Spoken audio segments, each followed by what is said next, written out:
তারা একটু দূরে দেখলো যে তাদেরই বয়সের কতগুলি মেয়ে একটা পুকুরের পাড়ে ঘট বসিয়ে কি সব পুজো করছে। উমনো ঝুমনো তাদের কাছে গিয়ে দাঁড়াতে সঙ্গে সঙ্গে তাদের পুজোর ঘটগুলো সব উল্টে পড়ে গেল।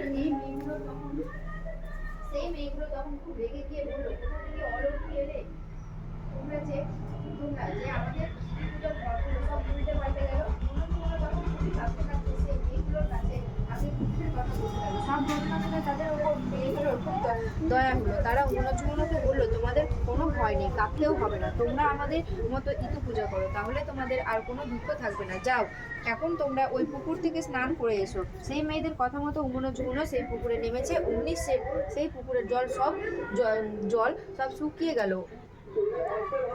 ওই ওই জলের মাছগুলো ছটফট করে লাফাতে লাগলো। উমনো ঝুমনো এই ব্যাপার দেখে কাঁদতে কাঁদতে আবার মেয়েগুলোর কাছে ফিরে এসে সব কথা বলল। মেয়েরা তখন বলল, এই নাও, ঘটে দুর্বা দিচ্ছি, নিয়ে গিয়ে পুকুরে ফেলে দাও। ওদের কথা মতো উমনো ঝুমনো দুর্বাগুলো নিয়ে গিয়ে পুকুরে ফেলে দিতেই আবার পুকুরে জল ভরে উঠলো। তখন তারা দুজনে পুকুরে স্নান করে নিল। স্নান করে ফিরে আসতে মেয়েগুলোর তাদের ঘট আর দুর্বা দিয়ে ইতু পূজা করলো।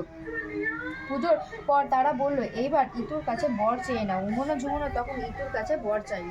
ইতু দেবী, এই এই বর দাও, যাতে আমাদের বাবা মায়ের দুঃখ দূর হয় আর ঘর ভর্তি সোনা দানা ও টাকা কড়ি হয়। তারপর মেয়েগুলো বলল, এইবার তোমরা খুব ভক্তি করে ঘট নিয়ে বাড়ির দিকে যাও। তখন ঘট নিয়ে উমনো ঝুমনো বাড়ির দিকে রওনা হলো। ইতু